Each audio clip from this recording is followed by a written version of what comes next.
Hola, vamos a hablar hoy de los diferentes factores que afectan el crecimiento de las plantas. Este video está dividido en dos partes y esta es la primera. Si hacemos un poco de historia, se cree que la producción de los cultivos se inició hace unos 6.000 o 10.000 años y hace unos 3.000 años que ya los chinos y los griegos abonaban los cultivos. Sin embargo, el uso de los fertilizantes como tal es relativamente reciente. El guano en el Perú, el salitre en Chile, se introdujeron comercialmente en 1840. Los primeros experimentos con plantas fueron desarrollados por Van Helmont entre 1577 y 1644. Posteriormente, varios científicos descubrieron la importancia del agua, del dióxido de carbono en el desarrollo de las plantas y otros hicieron aportes en el estudio de la fisiología de las plantas. Justus von Liebig, entre 1803 y 1873, hizo importantes aportes en el campo de la nutrición de las plantas. Uno de los más importantes es la denominada ley del mínimo, que señala que, por la deficiencia o ausencia de un constituyente necesario, estando todos los otros presentes, el suelo no será productivo para todos aquellos cultivos para los cuales este constituyente es indispensable, es decir, que sea un elemento esencial. A igual suplencia de las condiciones atmosféricas para el crecimiento de las plantas, los rendimientos serán directamente proporcionales a los nutrimentos minerales suplidos por el fertilizante, ya sea orgánico o inorgánico. En la figura, cada tabla del barril representa un factor de crecimiento o nutriente esencial para el desarrollo de las plantas. En este ejemplo, si un suelo es deficiente en nitrógeno y esa deficiencia es corregida por fertilización con ese nutriente, el pH del suelo pasará a ser el próximo factor limitante. En un suelo rico en nutrientes, los rendimientos no pueden ser aumentados al agregar más nutrientes. Otro concepto importante a nivel de fertilidad es la ley de rendimientos decrecientes, que señala que un incremento en la cantidad de un elemento limitante provocará un incremento en el crecimiento, pero la relación no es lineal y simple. La adición de una unidad sucesiva del factor de crecimiento producirá un incremento menor al que se obtuvo con la adición de la unidad precedente, tal y como se aprecia en esta figura. La concepción del término fertilidad ha ido modificándose con el tiempo y en la actualidad más se acerca al concepto de productividad que a otra cosa.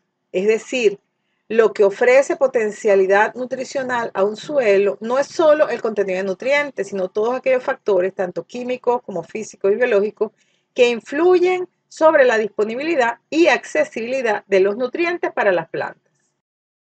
Esta figura es una representación del sistema suelo, planta, clima, manejo. En ella están representados los diferentes factores de crecimiento, como lo son el agua, que puede provenir de la lluvia o a través del riego, el aire como fuente de carbono, oxígeno e hidrógeno, la luz solar y los elementos esenciales que mayormente provienen del suelo o pueden ser suplidos a través de los fertilizantes.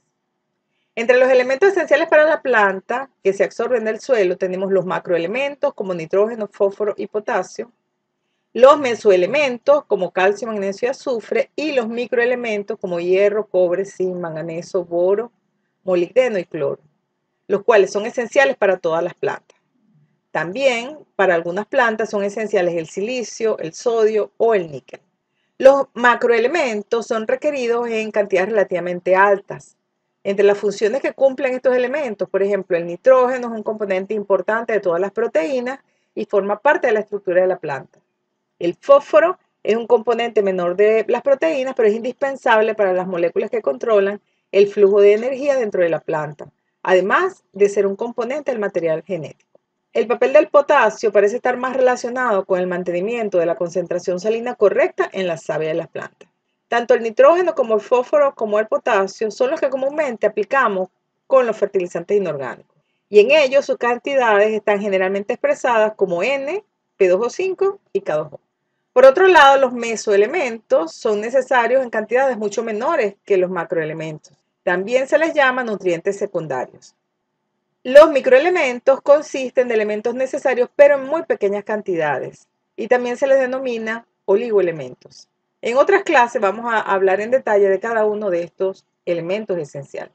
Hemos hablado hasta ahora de los nutrientes o elementos esenciales para las plantas, pero ellos son solo algunos de los factores de crecimiento.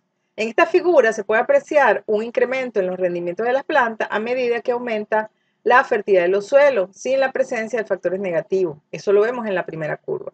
Sin embargo, en la medida que se presentan factores negativos como variedades poco productivas, deficiencias minerales, prácticas culturales inadecuadas, baja densidad de plantas, sequía o la presencia de maleza, plagas o enfermedades, los cultivos no pueden expresar todo su potencial de producción y se deprimen los rendimientos a pesar de que se puede aumentar la fertilidad del suelo. Ahora bien, ¿qué nos interesa saber del sistema suelo, planta, clima, manejo? Lo primero es comprender las condiciones básicas que afectan el crecimiento de las plantas, las cuales deben ser medidas y luego integradas para obtener el mejor conocimiento de las plantas y de las condiciones que las rodean. A través de la investigación hasta el presente se han identificado y cuantificado los factores que afectan el crecimiento de las plantas, pero es poco lo que se ha progresado en la integración de este conocimiento. En este cuadro vamos a ver algunos de los factores que afectan el crecimiento de las plantas dentro del mencionado sistema. Los vamos a dividir en lo que son factores de suelo, factores de planta y manejo y factores del clima.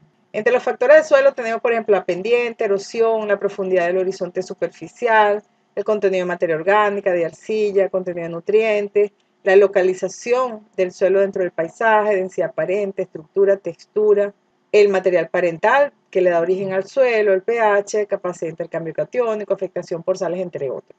Entre los factores de planta y manejo tenemos, por ejemplo, los genéticos o de manejo como la fecha de siembra, densidad de siembra, control de plagas, enfermedades o maleza, las prácticas de labranza o preparación del suelo, cómo se siembra, el manejo del agua de riego, los fertilizantes, etc. Mientras que en el caso del clima tenemos la cantidad de lluvias, la presencia de excesos o déficit de humedad, la tasa de evapotranspiración, la presencia de escorrentía, la humedad inicial que tiene el suelo, agua aprovechable, energía radiante, temperatura, viento, composición atmosférica, entre otros. Si relacionamos estos factores del suelo con los diferentes componentes de la fertilidad integral, tenemos que la fertilidad física influye en la disponibilidad de aire, en la disponibilidad de agua y en la resistencia del suelo a la penetración de las raíces. La fertilidad química la podemos relacionar con la disponibilidad de nutrientes, el exceso de sales y la presencia de algunos elementos tóxicos. Y la fertilidad biológica con su participación en los ciclos biogeoquímicos y en la depuración del suelo. Todos estos factores están interrelacionados. Como mencionamos anteriormente, el término fertilidad ha ido modificándose con el tiempo hacia el concepto de productividad. Vamos a hablar ahora del índice de productividad de los cultivos. Guinieri y colaboradores en 1983 desarrollaron un modelo del índice de productividad. Este modelo evalúa el potencial de productividad del suelo en términos del ambiente que brinda para el desarrollo radical, basándose en atributos químicos, físicos y biológicos, tales como la humedad disponible, la profundidad, la resistencia al desarrollo radical, contenido de materia orgánica, reacción del suelo, presencia de sales, entre otros. Por su parte, Delgado en el 2003 propuso el índice de productividad como una función de los factores más relevantes para las condiciones de Venezuela. Este índice de productividad oscila los valores entre 0 y 1, con A sub i hasta K sub i como factores. Acá tenemos la ecuación que relaciona el índice de productividad con la sumatoria de cada uno de esos factores. Tenemos, por ejemplo, el factor A, que se refiere a las condiciones que regulan las relaciones agua-aire del horizonte. Lo podemos llamar también capacidad de almacenamiento de agua. El factor B, que se refiere a las condiciones que determinan la resistencia mecánica o impedancia para la exploración de las raíces de los cultivos en el horizonte I. El factor C se refiere a las condiciones que regulan la fertilidad potencial del horizonte I dentro del perfil de suelo. Y el factor K evalúa la importancia relativa del horizonte I, o lo que es lo mismo, el peso del horizonte o importancia relativa del mismo para las plantas. Cada factor del índice de productividad es evaluado en términos del respectivo subfactor más relevante. Por ejemplo, contenido de arcilla, densidad aparente, pH, etc., tomando en consideración las condiciones climáticas locales. En la figura se presenta un esquema del índice de productividad, tal como fue concebido por Guinieri. Como se mencionó anteriormente, el rendimiento del cultivo va a ser una función del crecimiento radical y este a su vez del ambiente edáfico. Por supuesto que el rendimiento también va a estar influenciado por el clima, el potencial genético del cultivo y el manejo. Dependiendo de la zona agroecológica, se tomarán en cuenta uno u otros atributos del suelo. Vamos a hablar ahora de algunos de los factores que afectan el índice de productividad. En este caso, el rendimiento del cultivo va a tener diferentes tendencias para los distintos atributos del suelo. Acá les voy a mostrar algunos ejemplos.